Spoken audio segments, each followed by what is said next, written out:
आपल्या सगळ्यांना माहिती आहे की कालच शिवसेनेचे मुख्य नेते आणि राज्याचे मुख्यमंत्री आदरणीय एकनाथ शिंदे साहेबांनी पत्रकार परिषद घेऊन त्यांची आणि शिवसेनेची भूमिका स्पष्ट केली.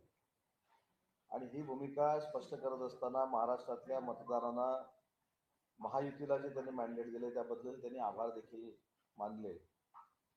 आणि सगळ्यात महत्त्वाची गोष्ट की मतदारांचा आणि महाराष्ट्रातल्या जनतेचा आदर करून त्यांनी महायुतीचे जे नेतृत्व करणारे नरेंद्र मोदी साहेब आहेत आणि अमित शहा साहेब आहेत, तो जो निर्णय घेतील तो आम्हाला मान्य राहील अशा पद्धतीची भूमिका, संवेदनशील भूमिका काल माननीय एकनाथ शिंदे साहेबांनी या ठिकाणी मांडली.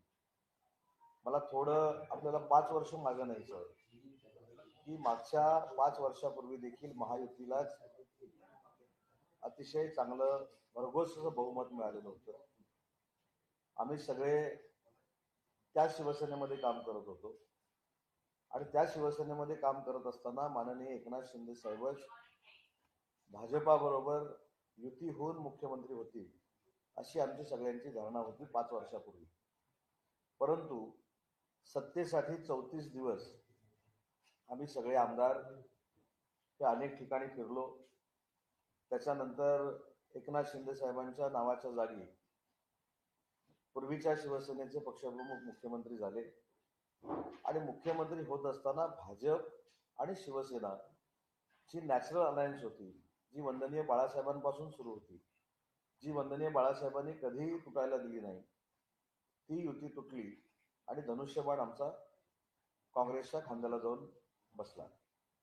याच्यानंतर ज्या काही घडामोडी झाल्या त्याच्यावर मला आता काही बोलायचं नाही. त्याच्यानंतर उठाव झाला. एकनाथ शिंदे साहेब त्याच्यामध्ये आमचे पुन्हा एकदा नेते झाले. त्यांनी मुख्यमंत्रीपदाची सूत्र घेतली आणि मुख्यमंत्री म्हणण्यापेक्षा कॉमन मॅन म्हणून त्यांनी कसं काम केलं हे माझ्यापेक्षा तुम्हाला जास्त माहिती आहे, जनतेला देखील जास्त माहिती आहे. परंतु कायमस्वरूपी काही जे टीका टिप्पणी करतात त्यांना मला या पत्रकार परिषदेतून सांगायचं आहे की संवेदनशील, भावनाप्रधान आणि वंदनीय बाळासाहेबांचा वारसा पुढे नेणारा सच्चा आणि कडवट शिवसैनिक काय असतो हे काल एकनाथ शिंदे साहेबांनी पूर्ण महाराष्ट्राला, पूर्ण देशाला दाखवून दिलेलं आहे. स्वतःच्या सत्तेसाठी, स्वतःच्या पदासाठी जनतेनं दिलेल्या मताचा अनादर करून एखादी वंदनीय बाळासाहेबांच्या विचाराच्या विरोधातली भूमिका ही जशी उभाठाच्या पक्षप्रमुखांनी घेतली तशी न घेता वंदनीय बाळासाहेबांची महायुती ही कायमस्वरूपी टिकली पाहिजे आणि जनतेनं दिलेला जो जनाधार आहे, मताचा आधार आहे, त्याचा सन्मान केला पाहिजे म्हणून एकनाथ शिंदे साहेबांनी जे काल पाऊल उचललं, माझ्यासारख्याला अभिमान आणि गर्व आहे की मी एकनाथ शिंदे साहेबांसोबत काम करतो, त्यांचा एक सहकारी म्हणून काम करतो. म्हणून आम्ही वारंवार सांगितलेलं आहे की आमच्या राजकीय जीवनातले निर्णय घेण्याचे अधिकार देखील अशा आम्ही संवेदनशील माणसाला दिलेले आहेत की जो सर्वसामान्य माणसांचा, मतदारांचा, जनतेचा विचार करतो.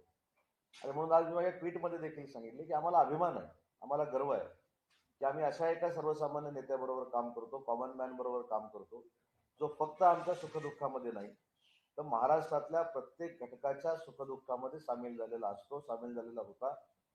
आणि अशा व्यक्तीनं महाराष्ट्राचं नेतृत्व करावं हे जनतेचं म्हणणं असताना देखील माननीय नरेंद्र मोदी आणि अमित शहा साहेब जो निर्णय घेतील तो मला मान्य राहील असं सांगणारं नेतृत्व हे मला असं वाटतं क्वचितच राजकारणामध्ये असतं, दुर्मिळ असतं आणि ते एकनाथ शिंदे साहेबांनी दाखवून दिलंय.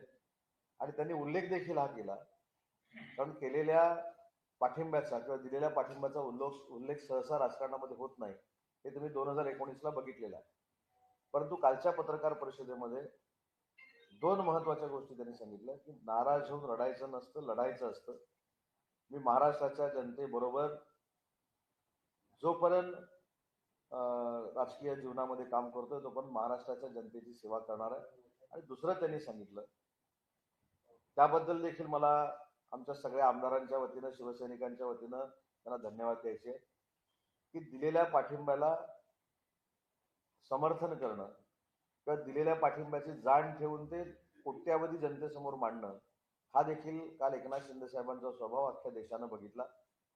त्याच्यामध्ये त्यांनी सांगितले की माननीय नरेंद्र मोदी साहेबांनी, अमित शहा साहेबांनी आणि भाजपाच्या सगळेच नेत्यांनी म्हणजे देवेंद्रजी असतील, सगळे असतील, यांनी मला समर्थन केलेलं होतं.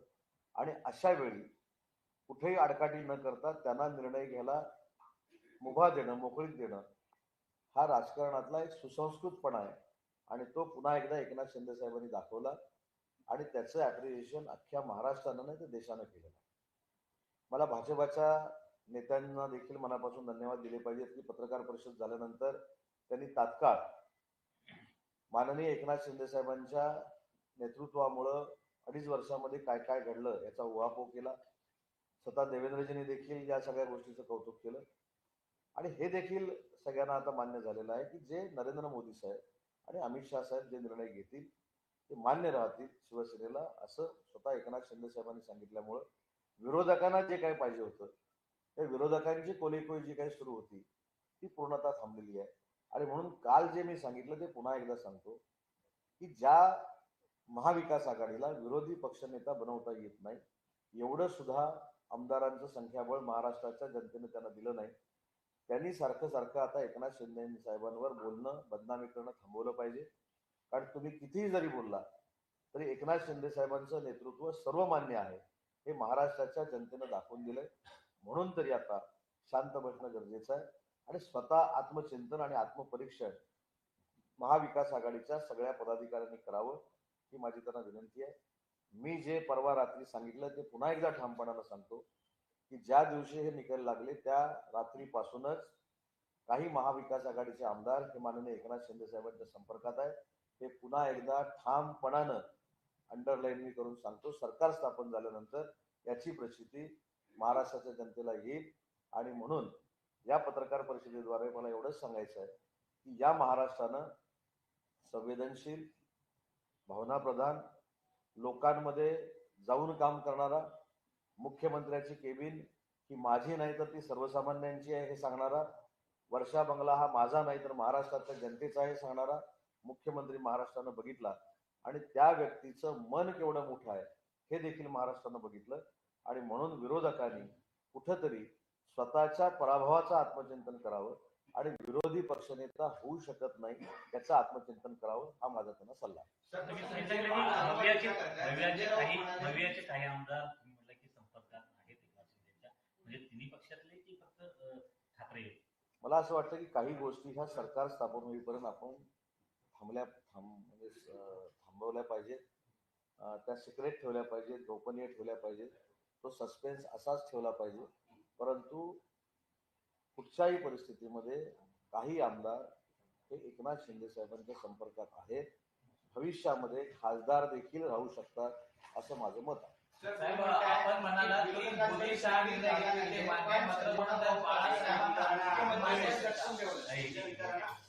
बहुमत असताना देखील मुख्यमंत्री पद लटकून ठेवलेलं आहे. जनतेचा कौल नाही यासाठी आम्ही असतो तर राष्ट्रपती राजवट लागू केली असते असं कोण म्हणाले? संजय राऊत म्हणतात, टीका करतात. 2019ला महायुतीचं सरकार आल्यानंतर 34 दिवस आम्हाला डांबून ठेवलं होतं. ते कशासाठी ठेवलं होतं ते विसरले काही जनता? मुद्दा असा आहे की आपण ज्यावेळी एखाद्यावर टीका करतो, एखाद्याला बदनाम करण्याचा प्रयत्न करतो, आपला TRP टिकवण्याचा प्रयत्न करतो, त्याच वेळी हे देखील आपण आत्मचिंतन केलं पाहिजे की मागच्या 5 वर्षापूर्वी जे सरकार आलं होतं ते भाजप आणि शिवसेनेचं झालं होतं, बरोबर आहे? मग त्यावेळी का 2 दिवसात 4 दिवसामध्ये सरकार स्थापन झालं नाही? त्या दिवशी त्यावेळेला 34 दिवस का लागले? त्यामुळे त्याचं देखील आत्मचिंतन करावं. आणि मला असं वाटतं की उगाच टीका करण्यापेक्षा आपल्या पदरी जे पडलेलं आहे त्याचं आत्मचिंतन करावं. बाळासाहेबांचं नाव संजय राऊत म्हणतायत पक्षाचे निर्णय मोदी शहाना घ्यायला लावता, तर त्यांनी बाळासाहेबांचं नाव घेऊ नये असं देखील म्हणतायत. ज्या काँग्रेसच्या नेत्यांनी दसरा मेळाव्यामध्ये हिंदू हृदय सम्राट बाळासाहेब ठाकरे असा उल्लेख करू नका म्हणून सांगितल्यानंतर देशभक्त बंधू भगिनी हा उल्लेख झाला, त्यांनी आम्हाला सांगण्याची अजिबात आवश्यकता नाही. खऱ्या अर्थानं वंदनीय बाळासाहेबांचा विचार, वारसा हे एकनाथ शिंदे साहेब पुढे घेऊन जातात आणि त्याची प्रचिती काल पूर्ण देशाला आली. सर, आज सकाळी विनोद तावडे आणि अमित शहा यांच्यामध्ये बैठक झाली दिल्लीमध्ये आणि त्यामध्ये अशी माहिती मिळते की त्यामध्ये महाराष्ट्राचा मुख्यमंत्री हा मराठा चेहरा असावा अशा पद्धतीची चर्चा झाल्याची माहिती मिळते.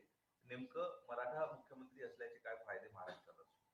मला असं वाटतं की विनोदजी अमित शहा साहेबांना भेटले हा त्यांचा पक्षाचा किंवा वैयक्तिक प्रश्न आहे, त्याच्यावर मी बोलणं योग्य नाही. शिवसेना म्हणून मुख्य नेते एकनाथ शिंदे साहेबांनी आमची भूमिका स्पष्ट केलेली आहे आणि फक्त ही पत्रकार परिषद मी एवढ्यासाठीच घेतलेली आहे की विरोधक ज्या पद्धतीनं फेक नरेटिव्ह सेट करण्याचा प्रयत्न करत होते त्याला तिलांजली मिळालेली आहे. आता मी 3 दिवस सारखा जो उल्लेख करतो की गिरे तो भी टांग उपर अशा आविर्भावामध्ये कोणी राहू नये. आपले 20, 16, 10 जे काय आहेत ते सांभाळावे. ज्या लोकांनी सरकार स्थापन करण्यासाठी 34 दिवस दीड महिना लावला आणि काँग्रेससाठी अनेक वेळा दिल्लीमध्ये गेले, त्यांनी दिल्लीच्या गोष्टी आम्हाला सांगण्याची आवश्यकता नाही. एकनाथ शिंदे साहेबांच्या नेतृत्वाखाली वंदनीय बाळासाहेबांच्या विचाराचा शिवसेना हा पक्ष त्यांच्याच नेतृत्वाखाली चालतो. आम्ही महाराष्ट्रामध्येच निर्णय घेतो, परंतु महायुती असल्यामुळं काही लोक जसा धनुष्यबाण काँग्रेसकडे दिल्लीला नेऊन ठेवलेला त्यांनी होता तो आम्ही आणला. कशासाठी काय एकनाथ शिंदे साहेब दिल्लीमध्ये जात नाही. शेवटी नरेंद्र मोदी साहेब हे देशाचे पंतप्रधान आहेत, अमित शहा साहेब हे देखील मंत्री महोदय आहेत आणि या महायुतीचे नेते आहेत. त्याच्यामुळे दिल्लीमध्ये सरकार स्थापन करण्यासाठी चर्चा करणं हे अयोग्य नाही. परंतु ज्या राहुल गांधींनी स्वातंत्र्यवीर सावरकरांवर टीका केली, ज्या वंदनीय बाळासाहेबांनी स्वातंत्र्यवीर सावरकरांचा कायमस्वरूपी आदर केला, त्या स्वातंत्र्यवीर सावरकरांवर टीका झाल्यानंतर जे बोलू शकत नाही त्यांनी आम्हाला सल्ला द्यायची आवश्यकता. सर फॉर्म्युला ठरलाय का? काही फॉर्म्युला खाते वाटपाचा फॉर्म्युला ठरलाय का? फॉर्म्युल्याची मला असं वाटतं की फॉर्म्युल्याची चर्चा मला अजिबात करण्याची आवश्यकता नाही.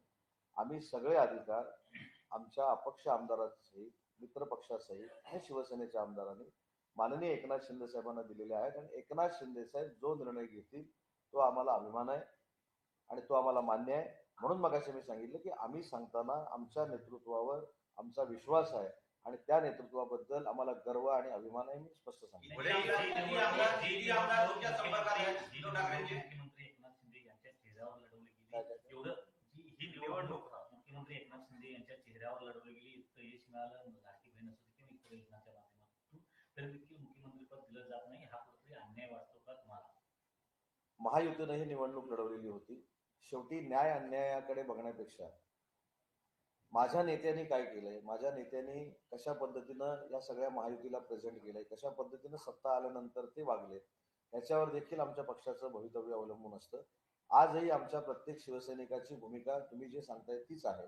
परंतु मुख्य नेते एकनाथ शिंदे साहेबांनी मतदारांच्या मतदानाचा आदर करून जो रिस्पेक्ट नरेंद्र मोदी साहेबांना आणि अमित शहा साहेबांना दिलेला आहे हे देखील देशाच्या राजकारणामध्ये पहिल्यांदा घेतलं. शिंदे पवार 2019 मध्ये शिंदे पवार महाराष्ट्राच्या राजकारणात मराठी होने के बाद हिंदी करता हूं. शिवसेना असली तरी शिवसेनेला निर्णय घेण्यात त्यांच्याकडे अधिकार राहणार नाही आणि ते बॅगेज म्हणतात शिंदे आणि अजित पवार हे भाजपसाठी बॅगेज आहे, त्यांनाही तोडून स्वतःसोबत घेऊ शकतात. ज्या 20 आमदार असलेल्या शिवसेनेची काँग्रेस झालेली आहे, काँग्रेसच्या आदेशावर जी उभाठा शिवसेना चालते त्यांच्या कुठल्याही नेत्याने आमच्या नेत्याला मार्गदर्शन करण्याची आवश्यकता नाही. मी जे मगाशी सांगितलं की मी काही खालच्या स्तरावर जाऊन बोलणार नाही, मी हीनपातीवर जाऊन बोलणार नाही, पण माझ्या पक्षाबद्दल माझ्या नेत्याबद्दल मला अभिमान आहे. माझ्या नेत्यानं जे कर्तृत्व करून दाखवलेलं आहे त्यातलं 2% देखील कोणी केलेलं नाही हे महाराष्ट्राच्या जनतेला माहिती आहे. आणि म्हणून मला असं वाटतं की कुठच्याही परिस्थितीमध्ये सरकार स्थापन करत असताना सन्मानपूर्वकच स्थापन होईल आणि त्याच्यामध्ये माननीय एकनाथ शिंदे साहेबांचा व्हॉइस हा फार मोठा राहील. तुम्ही म्हणताय की उद्धव ठाकरेंचे काही लोक तुमच्या संपर्कात आहेत, किती आमदार संपर्कात आहेत? मी सांगितलं ना, हा सस्पेन्स थोडे दिवस राहू दे. आहे तेवढं नक्की मी जबाबदारीनं सांगतोय आणि मी तिसऱ्यांदा परत रिपीट करतोय. काल मी शब्दप्रयोग केला होता की अधोरेखित करा, आज सांगितलं अंडरलाईन करा. सरकार स्थापन झाल्यानंतर शिंदे साहेबांच्या जे संपर्कात आहे ते एक एक पुढे येतील. कदाचित खासदार देखील असू शकतात असं माझं मत आहे. मुख्यमंत्रीपदी चर्चेत असल्याचं कळतंय शिवसेनेकडनं, कारण मुख्यमंत्री आणि एकनाथ शिंदे हे त्या महत्वाच्या भूमिकेत न राहता पक्ष संघटनेकडे जास्त महत्व देणार, कारण आपलं नाव मुख्यमंत्रीपदी चर्चेत. टीव्हीवर काय बातम्या येतात किंवा काय न्यूज येतात ह्याच्याशी वैयक्तिक माझा काही संबंध नाही. परंतु मी माझं नेतृत्व एकनाथ शिंदे साहेबांना मानतो. एकनाथ शिंदे साहेबांना आमचे देखील राजकीय निर्णय घ्यायचे अधिकार आम्ही दिलेले आहेत. त्याच्यामुळे अशा टीव्हीवरच्या बातमीला भरडून जाणारा उदय सामंत नाही. मी एकनाथ शिंदे साहेबांबरोबर होतो आहे, भविष्यात देखील राहणार आहे. माझ्या राजकीय जीवनाचं काय करायचं ह्याचा निर्णय एकनाथ शिंदे साहेब घेतील. सर, अंबादास दानवेंनी शिवसेनेला स्वतंत्र लढायला हवं, त्यांनी कुणासोबत जाऊ नये, स्वतंत्र लढायला हवं. या अंबादास दानवेंचं मला असं वाटतं की ही पत्रकार परिषद बघा. विरोधी पक्षनेते अंबादास दानवेंनी काही संघटना वाढवण्यासाठी सूचना केल्या. म्हणजे त्यांनी हे रिअलाइज करून घेतलं की ठीक आहे, आम्ही 20 वर आलो, आता 20 वरनं 22 व्हायचं असेल आणि 20 वरनं 15 व्हायचं नसेल तर आपण काय केलं पाहिजे हे विरोधी पक्ष नेत्यांनी सांगितलं. मला असं वाटतं की ही पत्रकार परिषद आणि रोज आमच्यावर टीका करणारी पत्रकार परिषद, त्याच्यावर मला टीका करायची नाही, परंतु अंबादास दानवेंनी जे सांगितले त्याचं आत्मचिंतन त्यांच्याच नेत्यांनी करावं ना, माझा हा सल्ला आहे. आणि ज्या पक्षाला एवढी ताकद मिळालेली आहे, जनतेनं स्वीकारलेलं आहे, ज्या नेत्याच्या माग संवेदना आहेत, महाराष्ट्रातल्या लाडक्या बहिणींच्या असतील, लाडक्या भावांच्या असतील, शेतकऱ्यांच्या असतील, सर्वसामान्य मतदारांच्या असतील, या माणसाला तुम्ही किती बदनाम करणार आहात, किती त्रास देणार आहात बोलून बोलून. पण त्यांचं, एकनाथ शिंदे साहेबांचं मी मनापासून कौतुक करतो की कधीही डळमळले नाही, कधी त्यांनी त्यांचा बॅलन्स घालवला नाही. असा परिपक्व नेता देशामध्ये घडणं हे आपल्या सगळ्यांचं भाग्य आहे. सर, विजय वडेट्टीवार म्हणतात की 2029च्या निवडणुकीमध्ये भाजपा एकनाथ शिंदे आणि पवार या दोन्ही नेत्यांना राजकीय पटलावरनं बाद करतील, त्यांना संपवतील, कारण भाजपाची गरज संपली. आता कोणाला तरी काहीतरी बोललं तर पाहिजे. शेवटी त्यांना देखील माहिती आहे की 5 वर्ष आपल्याला नुसतं बोलायचंच आहे, कदाचित इकडे यायचं आहे, काय करत तर मला माहित नाही नक्की काय होणार आहे ते. परंतु माझं म्हणणं आहे की एवढं सगळं मताधिक्य आणि आमदार आल्यानंतर माझं विजय वडेट्टीवार साहेबांना देखील एक विनंती आहे की तुम्ही किती एखाद्या व्यक्तीला बोलणार आहात, किती एका व्यक्तीचा द्वेष करणार आहात. शेवटी जनतेनं दाखवून दिलं की एकनाथ शिंदे साहेब काय आहेत, देवेंद्रजी फडणवीस काय आहेत आणि अजितदादा काय आहेत.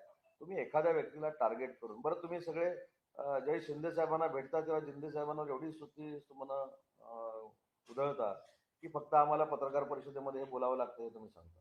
त्यामुळे मला असं वाटतं की अशा पद्धतीचं राजकारण करू नये. 5 वर्ष तुम्हाला आता हेच करायचं, 5 वर्ष नाही, मला तर असं वाटतं की भविष्यात 25 वर्ष त्यांना हेच करायचं आहे. जर तिकडे असेल, त्याच्यामुळं जर तिकडे असेल, हा तिकडे राहिलं तर नाही, इकडे आलं तर काय प्रश्नच नाही. तर तिकडे राहिलं तर हेच करायचं. त्याच्यामुळे माझी सगळ्याच नेते मंडळींना विनंती आहे, एखादा संवेदनशील सहनशील नेता सगळंच ऐकून घेतो, त्याच्या कार्यकर्त्यांचा उद्रेक होऊ नये याची मात्र दक्षता त्यांनी घ्यावी.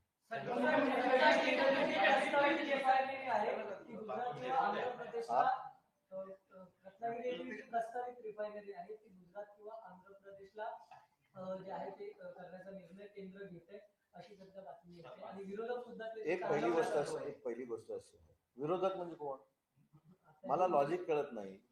विरोधक आता जर रिफायनरी गेली असं तुमच्या म्हणणं, मला माहित नाही, तुम्ही सांगताय त्याच्यावर तुमचा आदर ठेवून बोलतो. विरोधक ही बातमी असेल, त्या बातमीनुसार ते म्हणणं खरं असेल असं जर तुमचं म्हणणं आहे तर ते परत कसं काय टीका करू शकतात.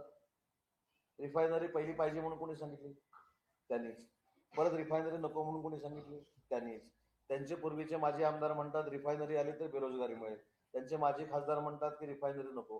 हे सगळं जनतेला माहिती आहे. परंतु रिफायनरीच्या बाबतीत सरकार स्थापन झाल्यानंतर तिथल्या लोकांना जे हवं ते आम्ही नक्की करून देऊ. परंतु रत्नागिरी जिल्ह्यामध्ये 30,000 कोटीचे प्रकल्प आणण्यामध्ये मागच्या सरकारमध्ये आम्ही एकनाथ शिंदे साहेबांच्या नेतृत्वाखाली, देवेंद्रजींच्या आणि अजितदादांच्या नेतृत्वाखाली यशस्वी झालेलो आहोत.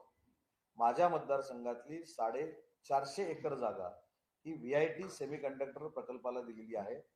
त्याचं प्रकल्प 19,550 कोटीचा आणि 30,000 मुलामुलींना रोजगार तिथे मिळणार आहे. त्याच्यानंतर दुसरा 10,000 कोटीचा धीरुभाई अंबानी डिफेन्स क्लस्टर त्या ठिकाणी येतोय, त्याला देखील आम्ही जागा दिलेली आहे. आणि 1,000 कोटीचा निबे डिफेन्स क्लस्टर त्या ठिकाणी येतोय. असे जवळजवळ 31,000 कोटीचे प्रकल्प, कोकाकोलाचा 3,500 कोटीचा प्रकल्प, असे रत्नागिरी जिल्ह्यामध्ये जवळजवळ 40,000 कोटीचे प्रकल्प हे ऑलरेडी आलेले आहेत आणि त्याच्यातनं हजारो मुलामुलींना रोजगार मिळणार आहे. रिफायनरीच्या बाबतीमध्ये जी भूमिका आहे, हे खरं तर प्रश्न आम्हाला विचारण्यापेक्षा माझी आपल्याला विनंती आहे की ज्यांनी पहिलं रिफायनरीचं पत्र दिलं की बारसू सारखी जागा असू शकत नाही, 13,000 एकर, तिथं काडी देखील उगवत नाही, त्याच्यातनं बेरोजगारी दूर होऊ शकते, त्यांचा अजेंडा ज्यावेळी निघतो त्यावेळी त्या बारसूला ते विरोध करतात. त्याच्यामुळे राजकारणासाठी आपली भूमिका किती वेळा बदलावी हे देखील काही लोकांनी समजून घेतलं पाहिजे. त्याच्यामुळे बारसूच्या बाबतीतला निर्णय हा सरकार स्थापन झाल्यानंतर योग्य तो आम्ही घेऊ. सर, तुम्ही जसं संजय राऊत म्हणतायत की फडणवीसांचे शिंदे जे ते 3 वर्ष जुनियर होते तरी देखील फडणवीसांनी त्यांच्या हाताखाली काम केलं आणि हे खरं यश जे आहे एवढ्या जागा मिळण्याचं हे फडणवीसांचंच आहे. त्यामुळे मुख्यमंत्री पदाचे ते दावेदार असू शकतात. आता या स्टेटमेंटकडे नेमकं कसं पाहता? कारण आपण पाहतोय की जवळीक साधण्याचा कुठेतरी प्रयत्न आहे. नाही, मला असं वाटतं की आम्ही काही शालेय शिक्षणातनं आमदार झालेलो नाही. 5वी 9वी 10वीत आम्ही निवडणुका लढवल्याने आमदार झालो. एक कुठच्या तरी शिक्षकानं सांगायचं तो हुशार आहे आणि हा ढ आहे आणि वाद लावायचे. मला असं वाटतं की हे काही नाही. राजकारणामध्ये आमदार जे येतात ते 25 वर्ष पूर्ण झाल्यानंतर राजकारणामध्ये आमदार होतात. त्याच्यामुळे ते काय 12-13 वर्षाचे नसतात. हे जे काय आहे की देवेंद्र फडणवीस साहेबांमुळे सरकार आलं, शिंदे साहेबांमुळे सरकार आलं नाही, हे हे हे ते शालेय जीवनातले खेळ आहे. तेव्हा मला असं वाटतं की आमची युती ही अभेद्य आहे आणि अभेद्य युती असल्यामुळं कुठेही असल्या शालेय जीवनातल्या खेळाला थारा आम्ही देणार नाही. आणि मला देखील म्हणून मगाशी मी सांगितलं की एखाद्या व्यक्तीचा किती तुम्ही द्वेष कराल ना, किती द्वेष कराल. म्हणजे सकाळी उठल्यापासून रात्री झोपेपर्यंत त्या माणसाला वाटेल त्या थराला जाऊन बोलायचं, तो देखील माणूस आहे. म्हणून मगाशी मी सांगितलं की ते संयमी आहे, ते संवेदनशील आहे, पण त्यांचे शिवसैनिक आक्रमक होतील अशा पद्धतीची त्यांच्या बाबतीतली वैयक्तिक मतं कोणी व्यक्त करू नये त्या मताचा मी आहे. ज्या शिवसेनेचे निर्णय दिल्लीतून होतात त्यांना बाळासाहेबांचं नाव घेता अधिकार नाही असं. अरे म्हणजे मागचं काही विसरतात की काय सगळे लोक? आता काँग्रेसचं हायकमांड कुठे आहे? काँग्रेसचं हायकमांड दिल्लीमध्ये आहे. मगाशी ज्याचा मी उल्लेख केला, काँग्रेसच्या 2 नंबरच्या हायकमांड, 1 नंबरचं हायकमांड, 2 नंबरचं, असे 2 हायकमांड तिथे. 2 नंबरचं हायकमांड ज्यावेळी महाराष्ट्रातनं गेलं तरी स्वातंत्र्यवीर विदा सावरकरांवर हीन दर्जाची त्यांनी टीका केली. त्या काँग्रेस बरोबर परत मांडीला मांडी लावून बसणं हा खरा वंदनीय बाळासाहेबांच्या विचाराचा अपमान आहे. त्याच्यामुळे ज्यांनी सावरकरांचा अपमान केला, ज्यांनी वंदनीय बाळासाहेबांवर वाटेल त्या थराला जाऊन टीका केली, ज्यांनी उबाठाच्या पक्षप्रमुखांनी काँग्रेसवर एकेकाळ त्याच्यावर टीका केली, तर तुम्ही तुमचं आपापसातलं बघा ना. मी मगाशी देखील सांगितलं की नरेंद्र मोदी साहेब हे देशाचे पंतप्रधान आहेत. अमित शहा साहेब केंद्रामध्ये काम करतात. त्यांच्या नेतृत्वाखाली महायुती चालते, एनडीए चालते. एनडीए मध्ये देखील आम्ही सामील आहोत. त्याच्यामुळे दिल्लीमध्ये जाऊन राजकीय आम्ही निर्णय घेतले, त्याच्यामध्ये पोटदुखी असण्याचं काही कारण नाही. पण या प्रश्नाचं उत्तर मिळालं पाहिजे की ज्या दिल्लीच्या हायकमांडनं स्वातंत्र्यवीर सावरकरांवर टोकाची टीका केली त्याच्याबाबतली भूमिका पुढच्या 24 तासात जाहीर करावी.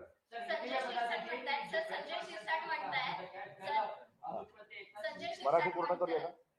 संजय शिरसाट म्हणाले की उपमुख्यमंत्री एकनाथ शिंदे हे उपमुख्यमंत्री पद घेणार नाहीत असं माझं म्हणणं आहे, असं त्यांनी सकाळी विधान केलेलं आहे. यावर मी मगाशीच सांगितलं की या संदर्भामध्ये मला कसलंही वक्तव्य करायचं नाही. नेत्याला एकदा अधिकार दिल्यानंतर आमचा आग्रह आहे ना, मी आजही सांगतो की अमित शहा साहेब, नरेंद्र मोदी साहेबांची चर्चा करतील, जो काय निर्णय घेतील, पण आमचं सगळ्यांचं नेतृत्व हे एकनाथ शिंदे साहेबच आहे आणि तेच करतील. श्रीकांत शिंदेची भावनिक तोच आहे अधिकारीच मुख्यमंत्री पदाला.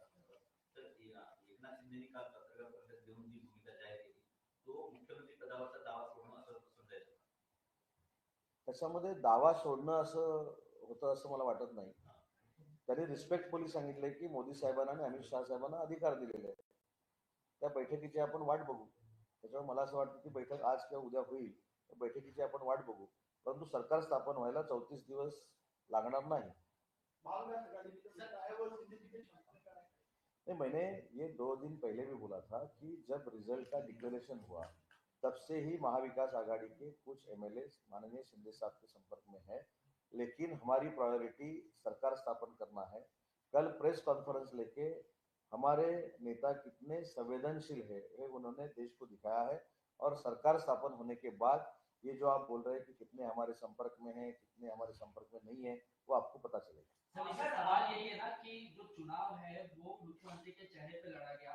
लाडली बहन योजना जो है वो आप लोगों के लिए बहुत ही कामयाब साबित हुई. तो सवाल ये कि जब चेहरे पे एकनाथ शिंदे के चेहरे पे चुनाव लड़ा गया तो मुख्यमंत्री के रेस से खुद को अलग किया जाना कितना. एक बात ऐसी है कि खुद भाजपा के जो नेता है, उन्होंने महाराष्ट्र के जो नेता है उन्होंने भी ऐसा कहा है कि एकनाथ शिंदे साहब के नेतृत्व में ही महायुति का चुनाव लड़ा गया. लेकिन खुद एकनाथ शिंदे साहब ने आके जो 5 बरस पहले हुआ था, आपको पता है, हम मेरे ख्याल से 34 डेज त्याला ओलीस असणं असं म्हणतात काय मग हमको रखा था होटल में, वो तो नौबत नहीं आए. हमने जो एमएलए लोगों को बुलाया था वो गठनेता चुनने के लिए बुलाया था और वो अभी हम हर एक के मतदार संघ में गए हैं. लेकिन हमने पूरा अधिकार एकनाथ शिंदे साहब को दिया है और एकनाथ शिंदे साहब जो कुछ फाइनल करेंगे उसका समर्थन हमारे सब एमएलए और शिवसेना करेगी. विपक्ष एकांश का कह रहा है कि एकनाथ शिंदे की उपयोगिता खत्म हो गई है और ये बात अब जल्द से जल्द जो है अजित पवार को भी पता चलेगी. नहीं, अभी खुद के हाथ में कुछ बचा नहीं है, इसलिए अभी अजित पवार साहब के बारे में कहना, शिंदे साहब के बारे में कहना. मैंने ये भी बोला है कि इतना संवेदनशील आदमी रहने के बाद भी उसके ऊपर हर बार जो टीका टिप्पणी होती है, इससे उन्होंने सब कार्यकर्ता लोगों को बोला है कि संयम रखो. लेकिन संयम रखने के लिए जो महाविकास आघाड़ी के नेतागण हैं उन्होंने भी संयम से बोलना चाहिए, नहीं तो आगे जाके हमारा शिवसैनिक आक्रामक हो जाएगा. इसमें दोनों कांग्रेस की मीटिंग को किस तरीके से देखते हैं? तो उसके ऊपर नहीं, ये बराबर है, तो उसके ऊपर प्रेस कॉन्फ्रेंस होनी चाहिए ना.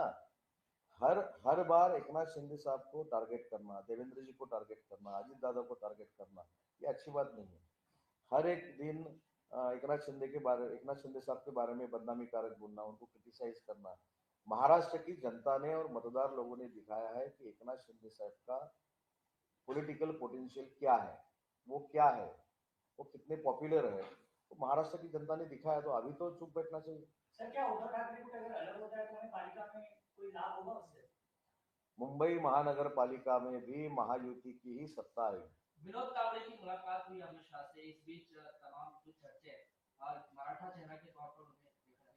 किस तरीके से ये तो उनकी पर्सनल विजिट रहेगी, बीजेपी की विजिट अगर है वो तो वो बता सकते हैं कि वो उस विजिट में क्या हो गया.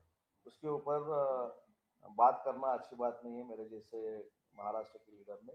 हम एक ही करते हैं कि कल जो पत्रकार परिषद साहब ने ली है, एकनाथ शिंदे साहब ने ली है, उसके बारे में ये पत्रकार परिषद मैंने ली थी और उनके साथ पूरी शिवसेना और पूरे एमएलए हम उनके साथ हैं.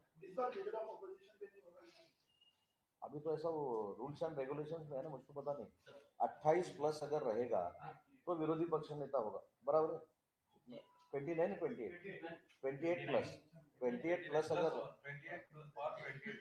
28 और 28 प्लस अगर होता है तो मैं यही बोल रहा हूँ पहले से कि उसमें ध्यान दीजिए ना. आप 28 तक भी नहीं पहुंचे. उसके अभी देखो ईवीएम के बारे में बोले, झारखंड में ईवीएम अच्छा है, महाराष्ट्र में अच्छा नहीं है. जब एमपी का इलेक्शन हो गया था तब ईवीएम अच्छा था. अभी जो एमपी चुन के आया वहाँ ईवीएम अच्छा है. और जब ये ऐसा उनके अपोज में कुछ जाता है तब ईवीएम अच्छा नहीं है, न्यायालय अच्छा नहीं है, संस्था अच्छा नहीं है, गवर्नमेंट अच्छी नहीं है. ये मेरे ख्याल से उनके जो कार्यकर्ता बचे हुए हैं, एमएलए बचे हुए हैं, उनको मॉरल सपोर्ट देने की एक राजनीति है. कांग्रेस ने ये कल कहा, महाराष्ट्र कांग्रेस ने ये कल कहा कि वो बैलेट पेपर पर चुनाव कराया जाए, इसको लेकर सिग्नेचर कैंपेन चलाएंगे राज्य स्तर पर और केंद्रीय स्तर पर भी. राहुल गांधी भारत जोड़ो यात्रा के तर्ज पर यात्रा निकालेंगे वापिस हाँ, क्योंकि बैलेट पेपर पर चुनाव कराया जाए. फिर एक बार भारत जोड़ो, फिर एक बार भारत जोड़ो. अभी देखो, अभी मेरे ख्याल से ये आज के दिन का बहुत बड़ा जोक है कि ईवीएम के लिए हम आंदोलन करेंगे. मेरे ख्याल से 2 दिन पहले कोई सुप्रीम कोर्ट में गए थे, बराबर है ना. सुप्रीम कोर्ट में गए थे और सुप्रीम कोर्ट ने डायरेक्टली बोला है कि ईवीएम कैंसिल करके बैलेट लेना ये उचित नहीं है, क्योंकि जब आपके तरफ से रिजल्ट लगता है तो ईवीएम अच्छा है और आपकी तरफ से ईवीएम रिजल्ट नहीं लगता तो ईवीएम गलत है. ये मैंने नहीं बोला, ये सुप्रीम कोर्ट ने मेरे ख्याल से बोला है. तो अभी सुप्रीम कोर्ट का निकाल होने के बाद भी अगर अपने कार्यकर्ता को मॉरल देने के लिए ऐसा कोई आंदोलन हो रहा है तो उनको हमारी शुभेच्छा है. सर दिल्ली में तय होना है कि कौन होगा मुख्यमंत्री. क्या डिप्टी सीएम का पोस्ट आप लोगों को मिलता है तो एकनाथ शिंदे जी ही उप मुख्यमंत्री होंगे या कोई और? मैंने पहले भी बोला है कि ये पूरे अधिकार हमने हमारे मुख्य नेता एकनाथ शिंदे साहब को दिए हैं. एकनाथ शिंदे साहब जो फाइनल करेंगे उसका पूरी तरह से 100% समर्थन हमारे एमएलए करेंगे. शपथविधीनंतर काही करेक्ट कार्यक्रमाची शक्यता झाला ना करेक्ट कार्यक्रम आणि आता काय. तर ते जाता जाता मालवणमध्ये बरेचसे कार्यकर्ते जे नवस करणार दिला संजय राऊतांनी सकाळी पत्रकार परिषद आहे. कोण करणार? सूत्रांकडून माहिती मिळते. त्यापूर्वी रवींद्र चव्हाण तर भराडी देवीला जाऊन आले. भराडी देवीचं पावित्र्य असं आहे की सगळीच मंडळी जातात, मी पण जातो, सगळे जातात. त्याच्यामुळे प्रत्येकाच्या धार्मिक गोष्टीवर आपण चर्चा करावी असं मला वाटत नाही. रवींद्र चव्हाण साहेबांना तिथं जावंसं वाटलं, उद्या मला जावंसं वाटेल, मला शिर्डीला जावंसं वाटेल, मला तुळजाभवानीला जावंसं वाटेल, याचं टीका टिप्पणी होणं योग्य नाही. पण ती पत्रकार परिषद घेऊ नये असं कोण वैभव नाही करणार असतं कोण